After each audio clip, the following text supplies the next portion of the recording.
We are here on the ground in the Kashmir Valley as we report on the aftermath of the Pahalgam terror attack at a time when the line of control is inflamed with unprovoked firing from Pakistan nearly every night, and the Prime Minister has greenlit the option of kinetic action, giving an operational free hand to the armed forces.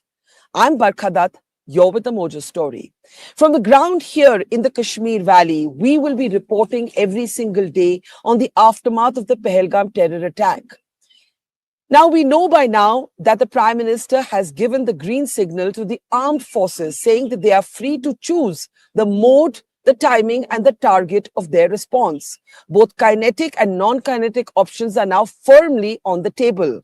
This at a time when the line of control may look somewhat idyllic to you in these pictures, but is anything but. And this at a time when there is a massive manhunt on for the main mastermind of the Pahalgam terror attack, a terrorist identified by investigative agencies as Hashim Musa. Musa, officials and sources say, is a former soldier of the Pakistan army, may even have been a para-commando who is now seen to be the key conspirator. Somebody investigative agencies say entered the Kashmir Valley in 2023. His visual sketch has been released after the interrogation of 15 Kashmir overground workers. The big question now is, how will India's retaliation take shape and form? In the meantime, the Americans are reaching out, of course, to our leadership, but also to the leadership of Pakistan. Marco Rubio has had conversations with FM Jaishankar.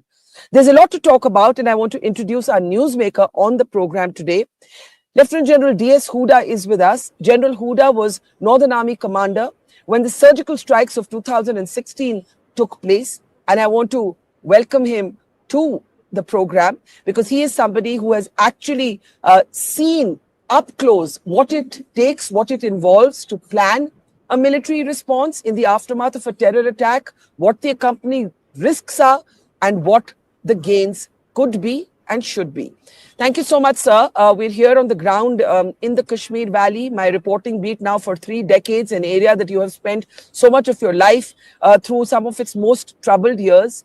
If you had to assess the design behind this terror attack,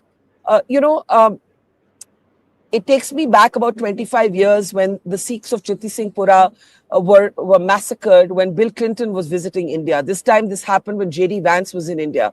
But there's something that feels very different about it, including the very, very specific religious targeting.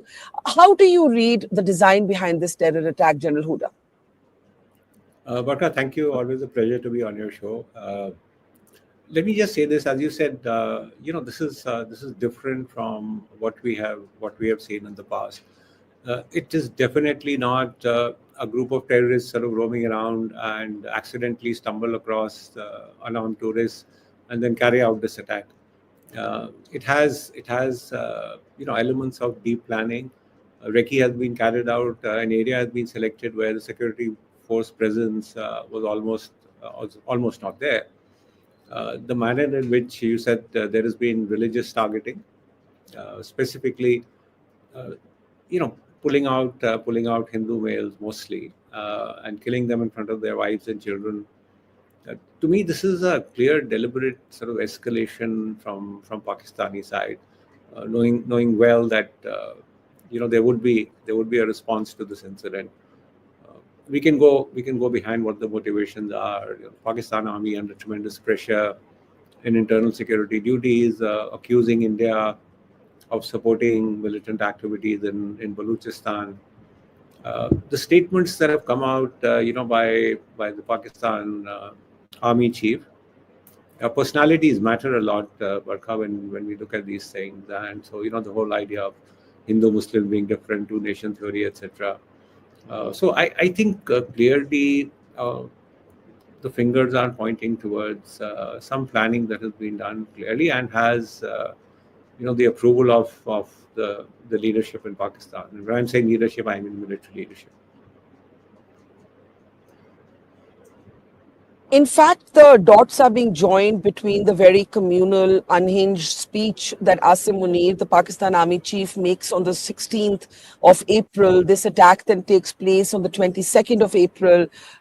While calling Kashmir the jugular vein is a sentence that's been used by almost every Pakistan Army chief alive. The fact that Asim Munir actually spoke about the differences between the Muslims of Pakistan and the Hindus of India, forgetting about the millions of Indian Muslims for whom this is home. The fact that he used a phrase like we are superior in ideology and culture, there's something different, at least in my experience, in the words chosen by Munir. My question to you, General Hooda, is this. Munir is beleaguered, right? Munir is beleaguered. Munir has been weakened after the attacks on the Pakistan military in Baluchistan. Do you believe that Munir was actually seeking this moment? Then Munir is defining his relevance by seeking conflict with India? Absolutely, Barkha. Knowing the kind of problems that Pakistan is currently facing, and Pakistan military is currently facing, they would have clearly decided that by doing this, it strengthens Munir's position.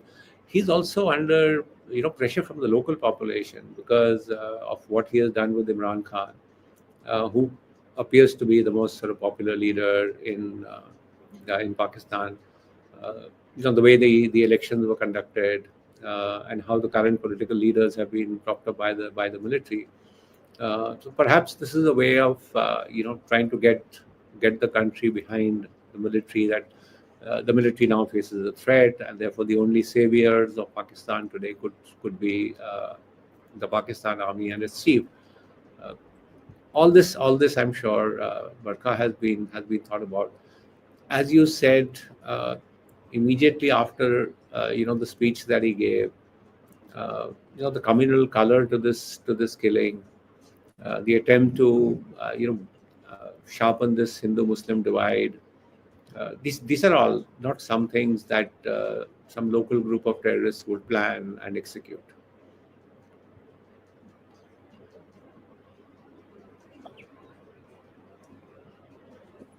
So you believe it has professional, the sort of imprint of professional planning. And it's very important that you say that, because at the moment here in Kashmir, there's a massive manhunt on for an LET operative called Hashim Musa. And investigative agencies believe that he may have even been a para commando, but he was definitely a soldier in the Pakistan Army, may have even been loaned to the Lashkar-e-Taiba.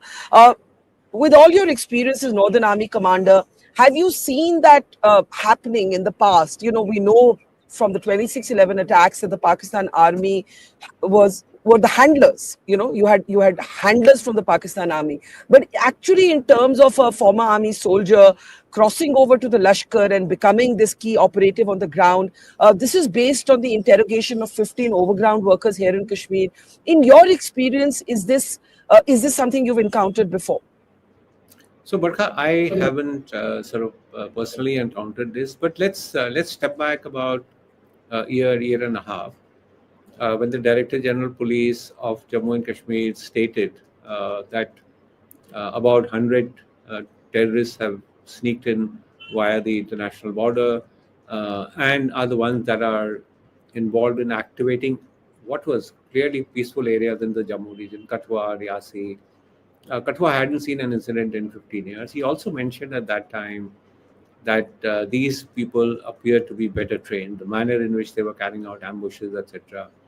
I recall some statement even by army leaders, Indian army leaders, saying that there could be the involvement of at least retired military people. So this is something that we've been hearing over the past year and a half. So it wouldn't surprise me, that this person that is being hunted now has some links directly to the Pakistan army. Yeah. Um, Let me ask you this. What now? What next, right? We have this situation where the Prime Minister, after a meeting of a high-level security meeting with the three service chiefs, the CDS, the NSA, those are the images on the screen, has basically given a green signal and has said that the armed forces have operational freedom. Now, as the general who led the surgical strikes in the aftermath of the attack in Uri, then we had Pulwama and we had the Balakot airstrike. Clearly, the public sentiment, which is outraged and anguished, expects something higher on the escalatory ladder. The concern for India's military establishment as it war games this is it should be higher, but it should not be so high that it cannot be calibrated. What might be the challenges, the concerns, the priorities right now for the military leadership, speaking from your own experience of planning the surgical strikes? So, Barkha, clearly, I think what the government is conveying is that military options are still on the table, that they have already taken some diplomatic steps. But I think they are saying that, look, the military option is still under consideration. Uh, by freehand, so let me just, everyone's talking a lot about what does the freehand mean. The freehand is in planning, and as to how much preparatory time is required, when it should be done. It doesn't mean that the military is free to execute it without political approval. It will still require political approval. It's not as if the military can go ahead and do this without taking an okay from the prime minister. Uh, Hmm. when they are planning it, Barkha, certainly they'll have to look at the fact that there could be retaliation from Pakistan.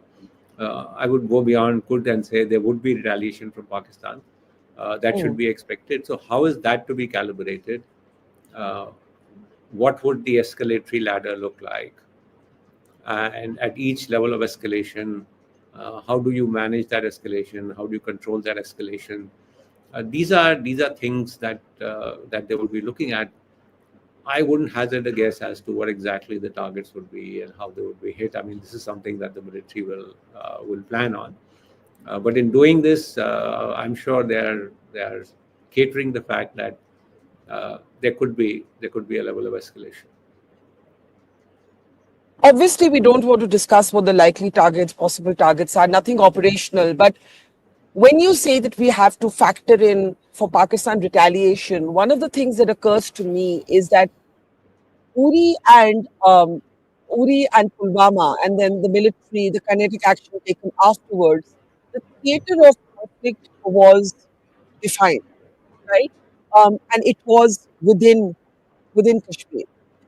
Today, as you climb up the escalatory ladder, which looks likely, plausible, possible, you could have a multi-sector conflict, either at India's initiation or as a consequence of Pakistan's retaliation. How much of a concern is that, General Hooda? Look, Barkha, as I said, the military would be planning for that in case there's a retaliation, how is it to be countered?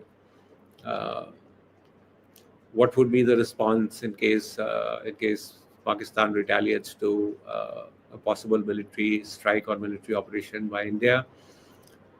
Would that prevent India from carrying out military operations? I don't think so. So while you plan for this retaliation, you plan for escalation. Uh, just the thought that there could be escalation or retaliation is not going to prevent India, if it so decides, from conducting military operations.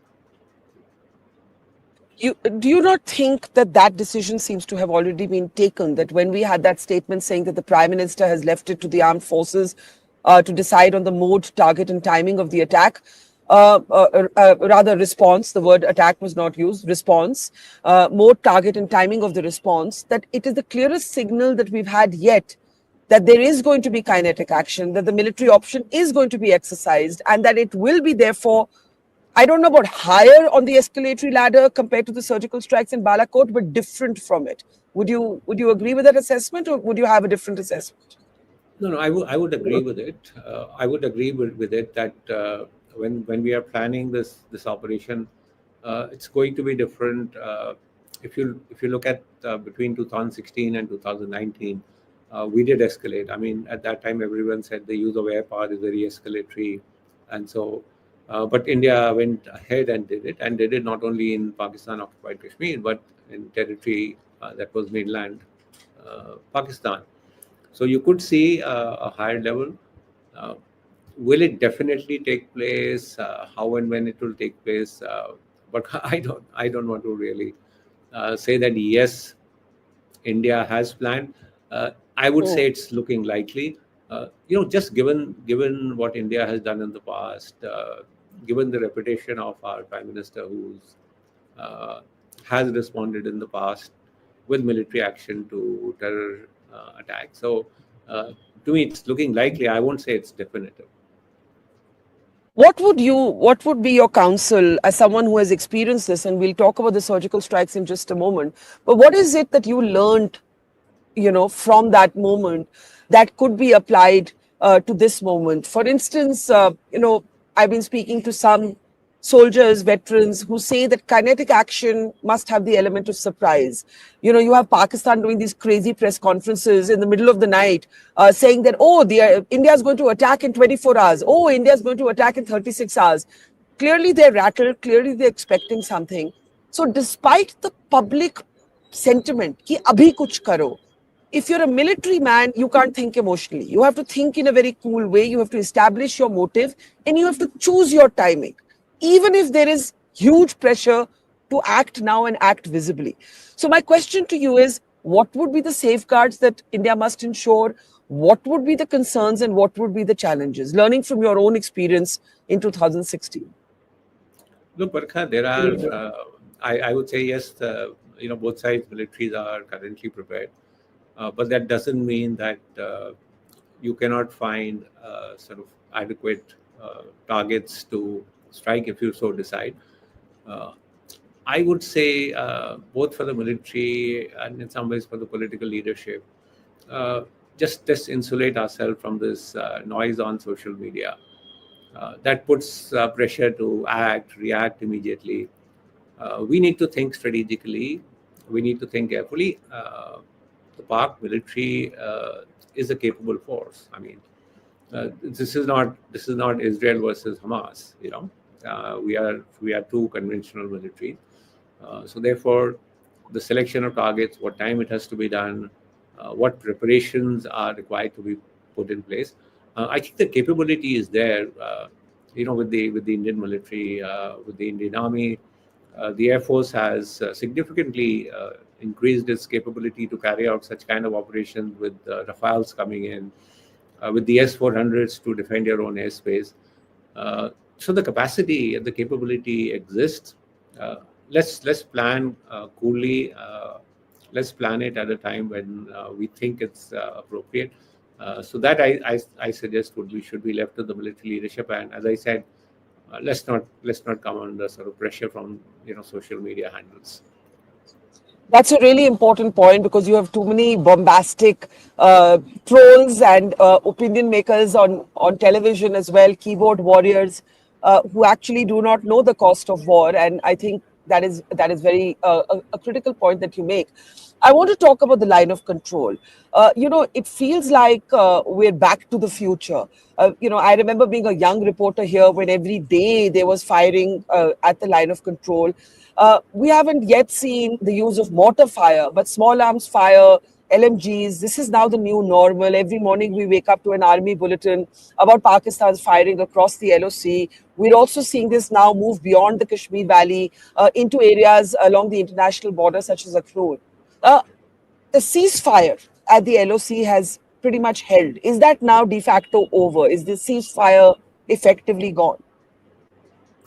Uh, but as far as the ceasefire understanding of 2021 was concerned, I think it made good sense on both sides that we stop firing, not only for tactical reasons, but provided an enormous succor to the local populations who were actually getting on both sides who were getting hit. The issue is, the ceasefire understanding to last requires sort of political pressure on both sides. Now, we cannot insulate it from the state of India-Pakistan relations. So, if there are tensions, if you're finding more and more troops are getting deployed on the border as is happening, uh, you will find incidents of ceasefire violations occurring just as you see them occurring now. I think it's very, very fragile. And if military action is carried out, I can't see how the ceasefire understanding will survive.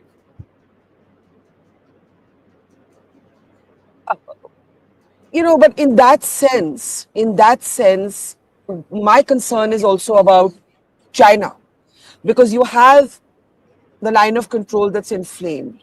But the difference between a few years ago and now is that after Galwan, you also have a highly militarized eastern Ladakh sector. You have China rhetorically at least supporting Pakistan's so-called demand for an investigation, which of course India is not going to accept. Are you concerned about the China factor? Look, obviously, if India contemplates some action on the line of control or elsewhere on the Pakistan border, you will see obviously, and this is normal in the military, that sort of heightened defenses also on the line of actual control. Will Pakistan do something directly on the line of actual control beyond the diplomatic support they're giving? I'm not sure, Barkha, that will happen, because we've just reached an understanding, some kind of an understanding after 4.5 years. Uh, Mm. I don't know whether China will want to sort of jeopardize that agreement completely by doing something on the line of actual control uh, in support of what will be seen as a response to actions against terrorist infrastructure in Pakistan. We've also seen statements from China saying that India and China should come together, in view of these Trump tariffs, etc. So Yeah. I would say yes, you could find some kind of support diplomatically. I don't think they will really activate the line of actual control. That's good to hear. Let me ask you this. Talk a little bit about your own experience. What led to, the run up to the moment when the surgical strikes took place? What our learnings from that should be? And given that learning, would you specifically say kinetic action is a must, military response is a must? Or would you first explore more on the Indus Water Treaty being suspended? Somebody I was talking to said, we should first weaken the Pakistani state and then consider military action. How would you look at it? So, Barkha, let me just talk to you in the run-up to the 2016 surgical strikes. Yes, the immediate trigger was the attack on Uri garrison, where we lost 19 soldiers. But it had been building up. 2016 started with the attack on Pathankot. Then, in the summers, you had the killing of Buran Wani, massive protests taking place, infiltration was happening, ceasefire violations were occurring. So, uh, I think there was an understanding which came about quickly after the Uri attack, that we need to do something, and that response cannot be merely defensive, fighting terrorists within Jammu and Kashmir, or continue with some ceasefire violations. So the government sort of directions were clear that we need something that happens across the border, and there needs to be a strong message that has to be sent out, which is why then these cross-border operations targeting terror camps were held. My lessons, honestly, from that work are, uh, we need to be very, very selective in our targets. Let's not become completely sort of over ambitious. Select targets where you know that you have almost 100% chance of success. I'm not saying 100% because that can never be guaranteed. So very, Yeah. very careful selection of targets. Yeah, make a good plan that in case there is a retaliation from Pakistan side, that how are we going to respond to that, and that doesn't sort of surprise us.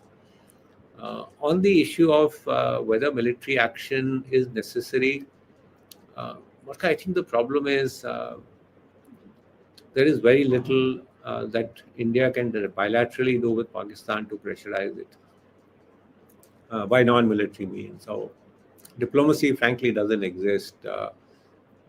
Why we said visas have been cancelled and trade has been stopped. I mean, trade was not happening. So there are really no economic linkages between the two countries, which sometimes is taken as, look, conflict can be staved off because of economic linkages.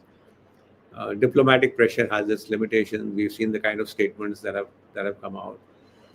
So what then would be an option for India to respond to this kind of horrific attack? And that sometimes leaves you only with the military instrument. And so how it's going to be applied, in what form, uh, can be seen. Indus Water Treaty, yes, but I mean, again, it has really no immediate impact. So are we going to wait for 5 years and say, okay, Yeah. once Indus Water Treaty pressure kicks in, then we can consider military force? Uh, I think there is a need. The government would be under enormous pressure to show some action that has been taken. And that's because also Barkha, standards have been set in the past. There is an expectation from the people that there needs to be some kind of kinetic response. Those are things I think that would be guiding both the political thinking and planning in the military. Well, that's what I was going to ask you, that after Uri and Pulwama and therefore the surgical strikes in Balakot, the expectation is also that this kinetic action has to be bigger, has to be different. Absolutely, Barkha, that would be the expectation. But again, as I said, when looking at various options, the military will professionally look at what's possible, what is feasible, how do we react to these things. So, which is why I said I think need to insulate yourself a little from what the public wants, what the people want, to preparing a more sort of professional plan that has almost 100% chance of success. Let me finally ask you, as someone who knows this state, union territory, former state, soon to be state again, so well. There's also something very different this time in the way that the Kashmiris have responded. The candlelight vigils, the mass protests. We've seen protesters break down on camera. One of them even said, "This is the time to attack POK. आप खत्म कर दीजिए, नहीं तो हमारे लिए यही जिंदगी रहेगी." These kind of protests by Kashmiris across the board, I think this is quite a seminal moment, a moment with a difference. Barkha, absolutely. I mean, if you're looking for some bright sparks in this whole Pahalgam tragedy, I think the bright spark is the manner in which people of Jammu and Kashmir have turned out in very large numbers, condemning terrorism. This is a sentiment I think that the government needs to reinforce now. Uh, you also saw the very positive statements that came out of the sitting of the assembly that was held, where across political lines, people came out and said, we are completely fed up with terrorists. We're completely fed up with terrorism. This is the time that the government needs to step up with a healing touch, with a narrative, a more people-centric, people-friendly approach. I personally think that this blowing up of houses, good for short-term optics, but really in the long run could be sort of counterproductive. So we now need a greater outreach to the people of Kashmir. You're personally not a fan of, and we can bring up those images. We've seen mass, or rather widespread demolitions of suspected terrorists, established terrorists. You say you disagree with this approach. Why is that? I disagree with this approach because, again, I think whatever we do, we should be sensitive to the fact that it should not lead to further sort of alienation among the people. So whatever actions we are doing, and how the social media is today. Just as you are showing these images, they would be flashed all over saying, "Look, you have turned out against the terrorists, but this is what is happening to you." So I'm saying whatever we do, surely, Barkha, with what has happened, there is going to be a massive sort of manhunt for terrorists. There is going to be a rounding up of overground workers. But again, images have such a big impact. So, which is I'm saying, whatever we do, we need to make sure that it sort of doesn't become counterproductive. Thank you, General Hooda. You always have such wise and calming counsel in the grimmest of times. I remember, you being here on the ground in the aftermath of the Burhanwani elimination, how tense the situation was here. So thank you for your calm, sage counsel. And that's what, in fact, needed right now. The country is understandably enraged. Every Indian's blood is boiling. But to be effective, we've got to be more calm. We've got to be able to separate our emotion from our strategy. And I think that's the big lesson in this conversation with you. The general who was the Northern Army commander when India responded with surgical strikes, General D.S. Hooda, thank you so much. And we will hope to reconnect with you as India's response takes shape and form. Thank you, sir. Take care. Thank you, Barkha. Thank you. Thank you, sir. Okay. It's great to see you here. Thank you for watching our work. If you haven't subscribed yet, don't forget to click the bell icon and subscribe to Mojo Story and support independent, robust journalism.